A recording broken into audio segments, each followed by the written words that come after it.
Sagittarius full moon, the 31st of May, the culmination of something.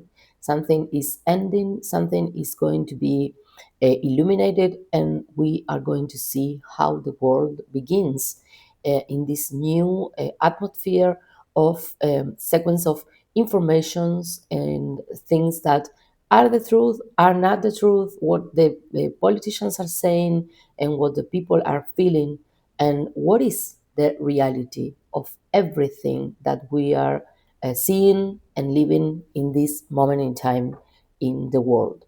So I will be making this reading for this full moon in Sagittarius, the sign of expansion, and this is a geopolitical analysis. And also, I will bring you some information about this lunation in the personal astrology, so you can take this and go to your chart and see what is this saying to you in your personal life and how you can improve it. Okay, so I welcome you all and invite you all to subscribe and share and leave me your comments, so that is helping me to grow and to produce this kind of materials, in terms of what is the or what things are you interested in. So we are going to start with this full moon. You can see the chart in the screen, okay? And I will share with you some aspects of the full moon. First, we have the sun in opposition with the moon in the axis of Gemini and Sagittarius, okay? From the 11th house and the third house, in the fifth house.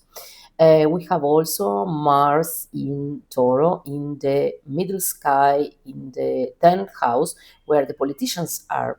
And also we have Saturn and Neptune in the 9th house, which is the house of Sagittarius, okay? But also, in this case, these two planets are in Aries, in this new beginnings, these new rules for the world. And we are going to see what this is saying to us. How can we explain this in terms of the ninth house as a symbol of boundaries, the symbol of international relationships, the trades, also it's related to borders. And I think that is also this fight, this ideological fight, the fight for the truth. Okay, the truth that, as I said before, we have this truth at a disposition, or we have people who wants to say whatever they want, but not the truth. Okay, so this is really a moment where the information is going so fast, is everywhere, is shocking us from every media, from the statements, declarations. We have also, I don't know, the social media. Every is so much in every kind of information that we don't know for truth what is happening for real. No? So something like this is a moment where something is going to be clear, because the full moon is generating this light, okay, where everything that has been intended to hiding is now going to be right there, so you and me can see the truth of something. Okay, so also we are going to talk about Jupiter in the rising sign, ascendant here in Cancer. This is not something minor. Why? Because Cancer is the sign of identity of belonging, is the sign of the patriotism, nationalism, is the quality of life of people, is where the population have place, because it's the house of the moon, and the moon in social astrology or mundane astrology is the people, okay, the conditions of life of the people. And Jupiter is amplifying everything, okay. And now we have here Venus in Cancer, but in the 12th house, something that is going to be hidden, but at the same time, I think is going to be revealed in the conditions of life, okay. Maybe something that the structures of power are not saying already, but we, the people, we are going to feel it in our pockets, in our daily life. Okay. Also, we have here Mercury in the 12th house, but in the sign of Gemini. Okay. And something that is really important, I want to say, but I will be talking about this some more in the video of June. But Jupiter is getting into Cancer in the 1st of June, and he's going to be standing there because he's going to be retrograding and everything. So he will be staying there for some time, okay, which is not typical for Mercury because he is a fast planet. And in this moment, he is going to stay there. And I think something that we are going to see since June, okay, that is going to be about speeches, statements, many words about the quality of life and everything that is related to that. And this speech is about defending the country, defending our land, our identity, that kind of things that are going to be really important and massive in the second in the middle of the year, in the second part of the year. Okay, I think that will be really uh, being getting the spotlight. So also we can see here the South Lunar Node in Virgo. He's saying goodbye also because now in July we are going to be seeing the lunar nodes getting into Aquarius in Leo. So we are going to be starting the season of eclipses in this new axis very soon. And I think they are like kind of saying goodbye, and the South Lunar Node is showing us the ending of something related with the themes related with finances, resources, the analyzing the data of that, because Virgo is the sign of data, the Excel of the reality. And that is something that is closing because something is going to be revealed about these aspects, the massive shock that we are going to have in terms of financial issues in the future. So we also have here Pluto in the 7th house from Aquarius, and Pluto still in this square with Mars.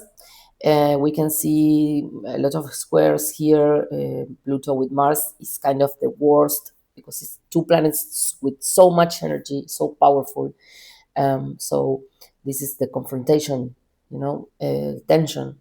Venus is in a square with Saturn in the 9th house, and Mercury is in a square with Neptune in the 9th house also. Okay, so we are going to start with this. I will be showing in the screen these themes. The central axis, as I said, is a Gemini Sagittarius. Okay, in Gemini and Sagittarius, we have the narrative warfare.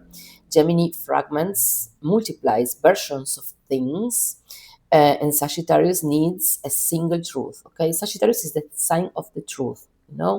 Um, and they in Sagittarius we need like a principle, like something that is the goal to achieve, and what explodes is impossibility of maintaining coherent narratives in the face of a world that produces information faster than any institution can control. Okay, we are seeing like in the morning, the leaders and in the political issues, they have some statements, but in the afternoon they have other statements, and at night they all change their minds, and at the other day is everything starting again. So we don't have a clear confirmation of anything. Okay, everything can happen at any time, something like that.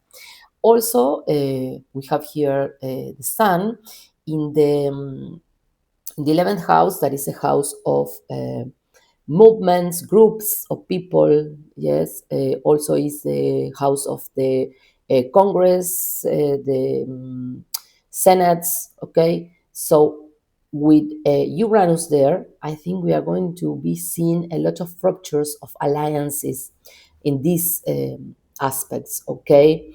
Um, we have to understand that also we are going to the middle terms elections in the United States, and I think this is going to be a real complicated battlefield between some ideals and ideological issues, and the confrontation of the narrative, the way that these leaders or these maybe parties wants to to take or guide the population. Okay, so this is going to be a land, of confrontation, of chaos, where everything explodes, everyone confronting everyone, in this chaos, and suddenly things that we didn't expect to happen are going to be happening. Okay, so the alliances are going to be broken uh, by surprise, like something, because the statements are going to be, I think, in this fight, you know. And also we have the moon. The moon, as I said before, the moon is people, the people, you and me, the population, society, that are seeking for some kind of uh, mm, truths without speculation. Okay, because the fifth house is related with some kind of speculation in terms of economy, the markets, and everything related to that, but also is the streets, what happened in the streets, in the places where the people are, you know going, and also it's terms of the ideology, because this is where is the cultural ideas, so the people is confronting the leaders' speeches. This is the theme. Okay, every full moon is an opposition between the sun and the moon. It's a fight.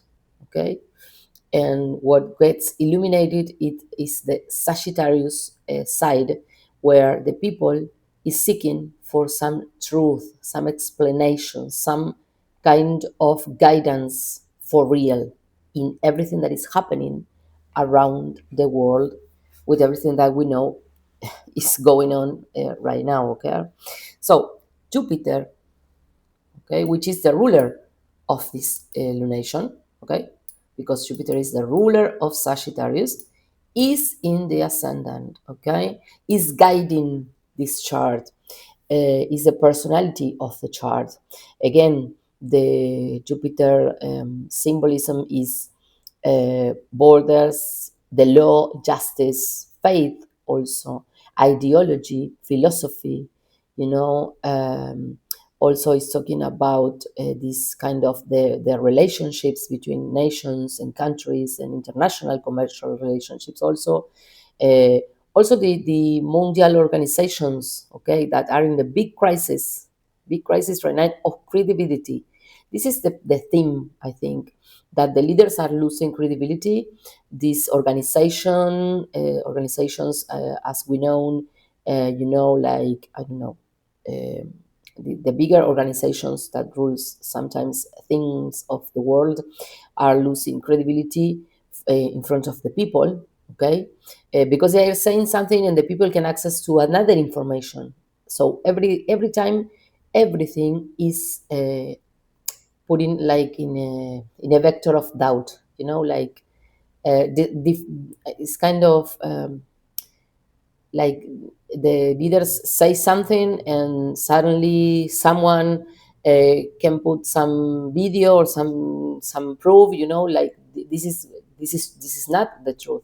So I think people are losing the the trust in their leaders everywhere, in every form. I think it's not like in some place.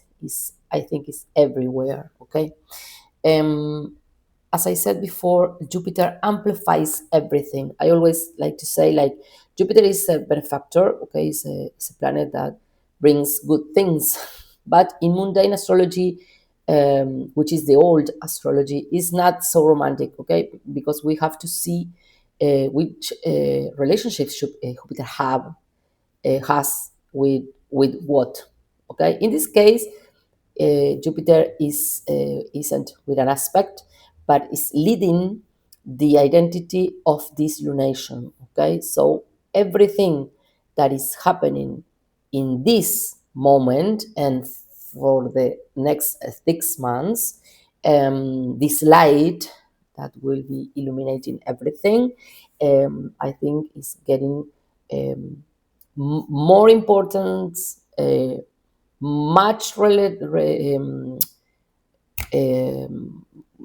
relationship with the truth, like it's everything is getting amplified, okay?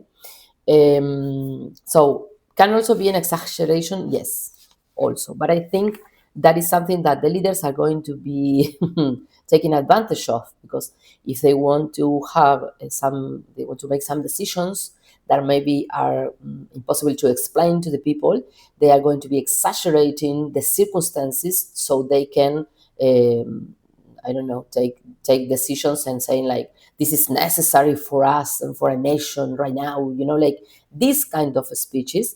And I think the people is going to be fighting for the truth that they are seeking for, okay? So we also have here Mars in the tenth house, in the middle sky. So the middle sky is taken by Mars because it's in Aries. That's why I say so. So he's leading the middle sky, okay? And the middle sky is, in mundane astrology, all the things that are related with leaders, governments, okay? These decisions, the administration of the world, the countries, every people that is exposed and seen, okay? So Mars is leading the scene. So it's a period with a lot of confrontation. As I said before, when the conflict started with the United States and Iran in February, I said that I didn't think that this conflict will be ending until the end of the year, okay? And maybe with some kind of force agreement. But when we see the charts, forgive me if I get in another theme, but I try to come back in some minute. When I studied the axis of the cardinal signs, which which talks about the energy of the year, okay, Mars is always in some kind of confrontation point, in places where it's talking about that the peace or the ceasefire and these kind of things are not really possible right now. Okay, so as you can see here, this full moon is talking about the same. All the aspects of the governments, the leaders, and everything is related to Aries symbolism. Aries is the sign of war, confrontation, and conflict. Okay, so we can see here also that in Aries, the leaders wants to do what they want without taking care about what it needs to be done, because Aries have some kind of the character of imposition, okay? And Mars here is in Tauro, is fighting for resources, fighting for resources. The leaders now are fighting for resources, natural resources, especially, specifically, and everything that is related with economies, finances, markets, and energy, all the things that are related also with agriculture and everything like that. And we are now seeing the days before Chiron is getting into Toro. So that is something really important. Chiron is getting into Toro in the 19th of June, and he will be presenting papers there. Okay, I will be talking about that in another video. So confrontation themes. Okay, nothing is clear right now. Also, we have Mercury and Venus in the 12th house. So, what are these leaders negotiating right now, saying that they are not showing publicly, okay? Because the 12th house is where everything is happening in the hidden scene. We cannot see that for real, and we cannot see it clearly.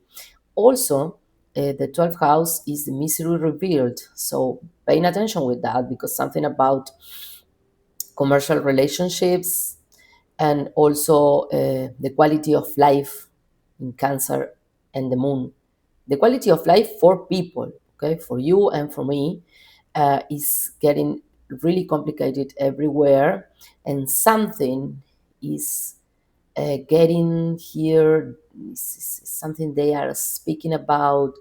They are negotiating something. They are taking agreements or things, but not in front of the camera. They are speculating about something, and maybe we are going to find out that after everything has been decided.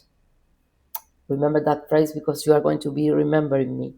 So, something that is really important here also is that Venus is in a square with Saturn in 9. So, 9, relationship, international relationship, treaties, deals, everything related to that. Venus, the same, agreements, peace. Venus always wants to, uh, you know, to have some dialogue, have some peace, but she's hiding in the 12th house and is fighting with the wall of Saturn. So everything that they want to, you know, I don't think they are getting some agreements for now, because from one side and the other, they are saying, this is for me, okay, this is for me, and I want this, and I want it like this, and the other side saying the same. So that is not a conversation, that is a wall, okay, with which they are confronting, okay. uh, Also, I think that the Saturn there is talking about um, some restriction limitations. Some countries are going to make decisions, and it's complicated because Saturn is so, is so precise, and he's not asking if he can do this or that, okay. And specifically in Aries, forget it, he's not asking, he's making that decision, okay. And that can be felt or feel as a wall,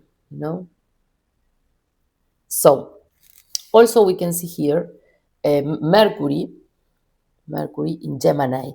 Imagine this, because Mercury is a microphone, okay? And in Gemini, which is the media, communication, is everywhere, and it's a lot of information, because Gemini has a lot of information, you know.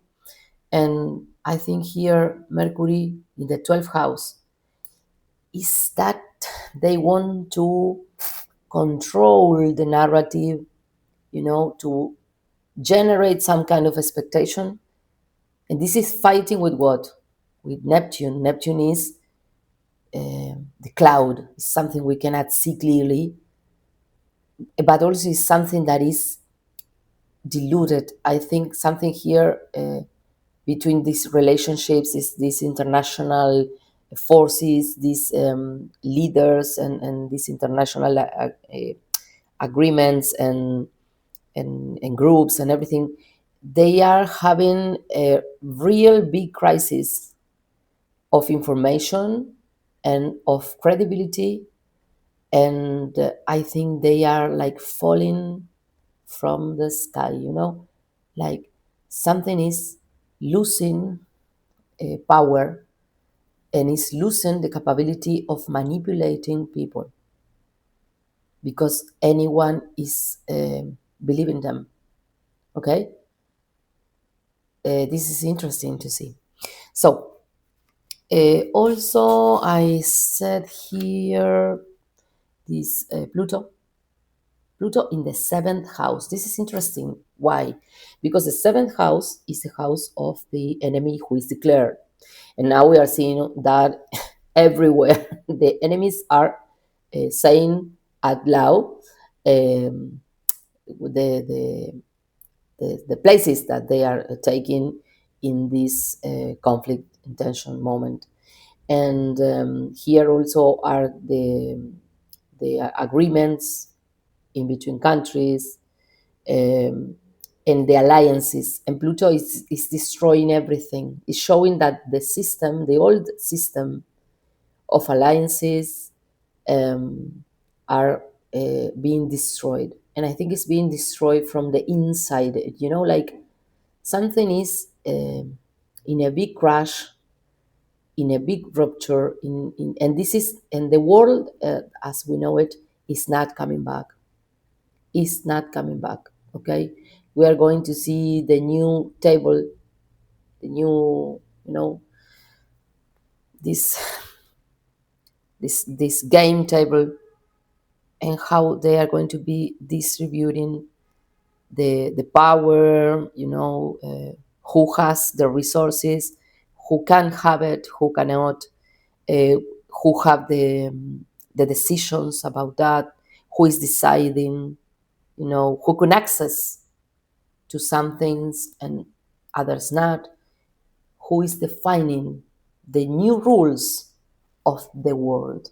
Okay, Pluto in the seventh house does not suggest diplomatic tension. Okay, it confirms that the established systems of alliances is undergoing active and irreversibly disintegration.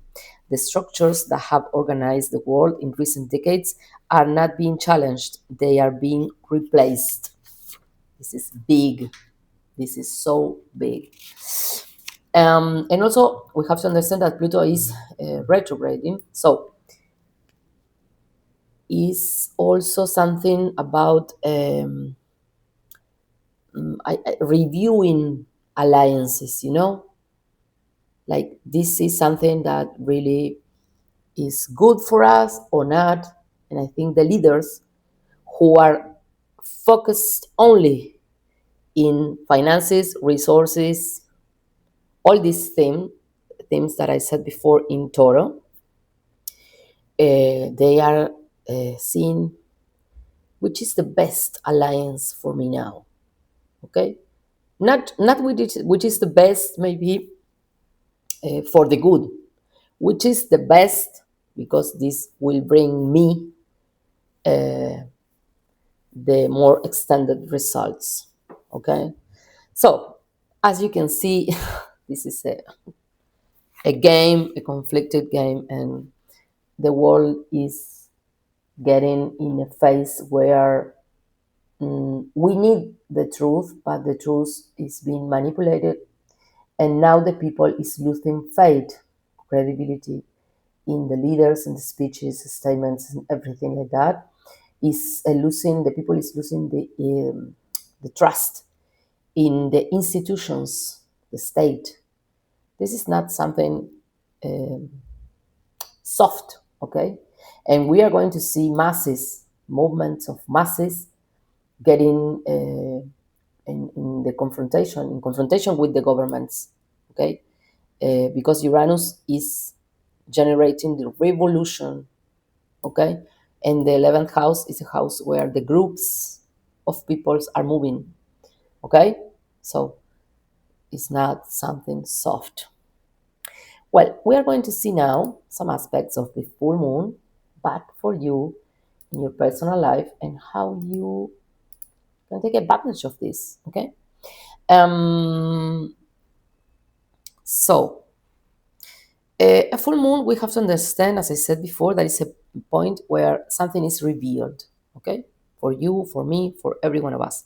So, the Gemini Sagittarius axis in your personal life operate through tension between what you know and what you believe, okay? Because remember that Gemini is the signs who recollect information, everything that you are consuming right now. But in Sagittarius, you need the truth, okay? Is your beliefs, is your ideology, your philosophy, okay? Is what you sustain, is what is sustaining you, being you, because you believe in that, So it's not something small, okay? Gemini analyzes, doubts, and multiplies perspective, and Sagittarius need truth, need meaning, need direction, okay? So right now, maybe you are in some kind of confrontation with yourself in between what you think you know, because the truth now is so relative, and the truth that you need in terms of having direction, a purpose in your life, something that gives you meaning. It's not about having, um, a lot of information. It's having the information that gives me a meaning, and this is a big difference between something. Okay. Also, when the full moon activates this axis, underlying the question is always the same. Are you living from genuine conviction or from a story you told yourself to avoid questioning anything? Okay? Are you living your truth or are you avoiding asking that to yourself? Okay? Bien. The Gemini Sagittarius axis in your life governs relationship, as I said, between your information and meaning. Um, and Sagittarius wants to construct meaning from the data that you are recollecting in Gemini. Okay, the problem arises when Sagittarius constructs meaning with incomplete data. Okay, so this lunation forces a confrontation between these two. What you thought you knew about a situation in your life will reveal its flaws. Okay, so I think it's a moment where you need to see something for real. Okay, stop seeking more data or information about some issue in your life and open your eyes. Open your eyes to see it. Okay. Um, okay. Jupiter in Cancer. Remember that also in the rising or ascendant is talking about the need that we have of the meaning of belonging. Who am I? Okay, who am I? What I feel, what I need to feel safe and secure, amplifies emotional perception and the need for belonging.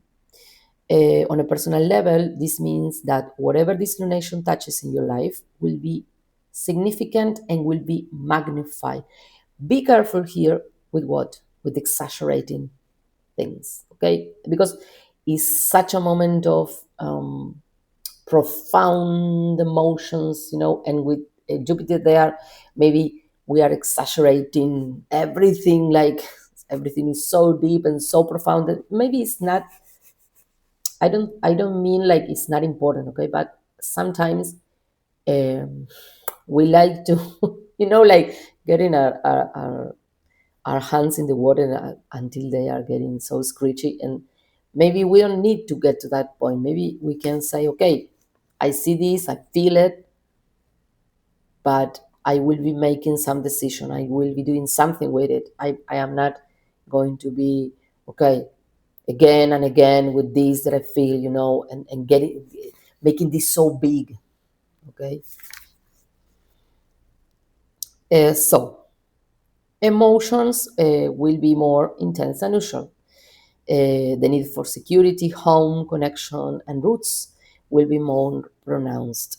And anything that threatens that security will feel like an existential threat. Okay? Even if this is not real, but maybe you are going to feel in that way. Jupiter in Cancer can also expand intuition, okay? Especially in Cancer, the sign of the moon is really intuitive sign. But we need to be clear about this is something I am having this feeling, this intuition, or I am only exaggerating again. Okay, so that is the thing. What are you feeling with an intensity that you can't rationally justify? What does that say about what you really need? Okay. Mars in Toro here in the upstairs of the chart. Mars in Toro What you build is being evaluated. Okay, Mars in the midheaven in Toro, and also ruling the midheaven because the midheaven is in Aries. Um, is talking about the influences, what you present to the world, your direction, your material possessions, your place in the social or professional structure. Toro evaluates in concrete things or terms. What do you actually have? Not what you are projecting to have, not what you are theoretically building. What do you have right now? Be concrete about that. Okay, speak true to yourself. Okay, the square aspect also with Mars um, and Pluto is talking about the new symbolism that we are going to be having to our relationships, the people that is around us, the relationship with ourselves. Okay, maybe some societies if you have, and what are you building for your professional life, um, and and the place that you want to occupy in the world, how you want to be seen. Okay, what are you projecting in your professional image? Okay, and what in which or what that is around you is not helping that or supporting that or is taking you down. Okay, you want to go up in your image, but something is putting you going, okay, taking you down. So you need to have this Pluto energy of I have to take everything that is trash away from me right now. The square, as I said, which part of your construction, professional material life, are you supporting more with narrative than with real facts? This is important because Mars is taking action. He is not like playing games, he's taking actions. Which concrete actions are you taking right now? Okay, let's go to see more. Venus squaring, I will put in this slide here. Venus squaring Saturn. Venus in Cancer in the 12th house speaks of what you desire, but you don't show. Remember that the 12th house is always hiding something, okay? It's kind of something that I maybe reserve for myself. The relationships you silently maintain, the resources you manage behind closed doors, the value you place on the things that, like external recognition. Saturn in Iris arrives with a brutal question. Does what you hold in the shadows have a real structure? Or does it only exist because you haven't subjected it to an in any test? So maybe we are building something with Saturn in Aries, okay? Something that you launch, maybe something that you want to build for the next 30 years, some projects, some ideas, some idealism also, some philosophy of life, new beliefs. Okay, new beliefs specifically, I think is related with that. New beliefs, okay, but that is fighting with all the things that maybe you are feeling secure in terms of financials specifically, but now those things that you feel, because only feel, that is making you secure, they are holding you uh, back, are not letting you grow. So you need to decide if you are going to stand with the past of yourself and the past, the old symbolism of things, or are you going to build that new structures that Saturn is asking you to for you can grow, okay, in some projects, some meaning, specifically also some meaning, okay, that the things that you do or are doing have some meaning for you, okay. Okay, there is a shadow of Neptune, okay, and Neptune is fighting with your mind. Why? Because Neptune is in a square with Mercury here, okay. So this is interesting also. Why? Because Mercury specifically in Gemini, the speed of your mind, okay, is taking all the information. And also, we recently have the conjunction between Mercury and Uranus in Gemini, which activated Uranus. And we saw a lot of ways to do things, okay? I always like to think about Gemini, that scene, when we see a brain and it's all lightened, you know and I think Gemini is that, because it's every way that we have to do something, creating something, and how that is always connected, um, in between. So it's important here, because maybe you have a lot of ideas. Your mind is creative right now, is so, with so much information and things, and thoughts, and but it's squaring Neptune in the ninth house. Be careful with that.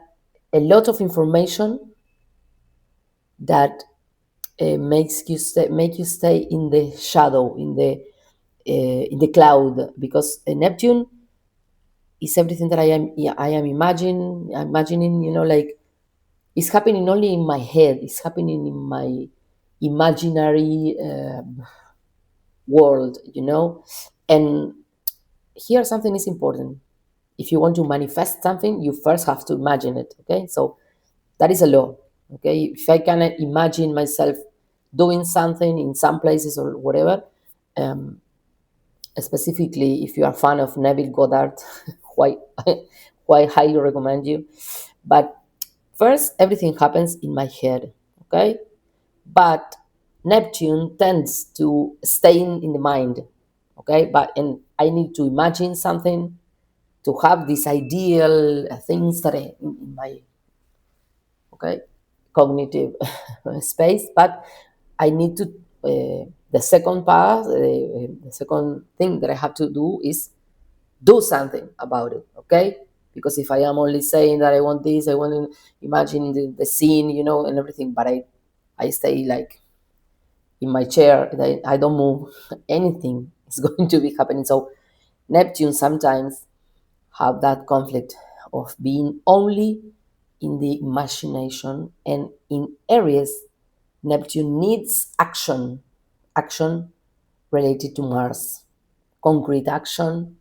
Go for it, the things that you want. Okay, waking up your warrior. Okay, and taking that that desires into the battlefield. But here is fighting with your mind, but what is hiding, what you are thinking and thinking and thinking. So be careful with this, because not so many ideas are going to be truth. Maybe you can pick one or two, but do something about it. Okay. uh, Also, we have here the south lunar node in Virgo, in the second house, the money, your resources, how you make your resources, okay, the value of things. And the lunar node, south lunar node, is the closing of something, okay? We need to left something behind us, belongs to the past, and is the,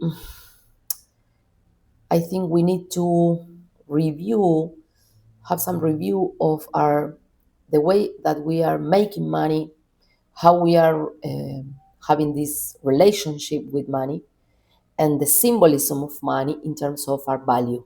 Okay, not from the place that we want to be perfect and everything have to be perfect, and thinking about the results. We have to think about something that inspires us. Okay, because the Virgo season, in terms of the lunar nodes, is saying this kind of analysis, and from the point that you make it, is not longer working for you. Okay, so the big conclusion here is that we need to have some meaning about the things that we want right now, not only wanting more results, bigger achievements, the meaning of that, the meaning of your life right now, the meaning of the things that you do right now. Because this moon is, is putting the light there, okay? What is the true for you? What is your authenticity true?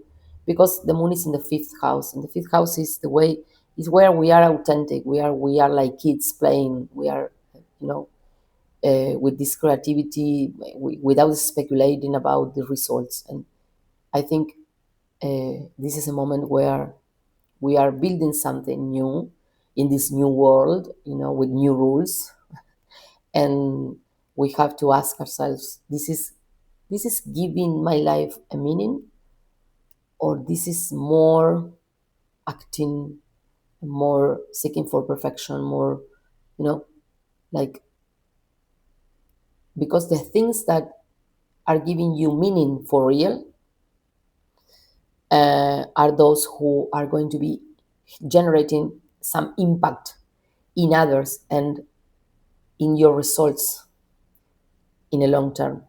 Okay, so thank you for watching, and I see you in the next video.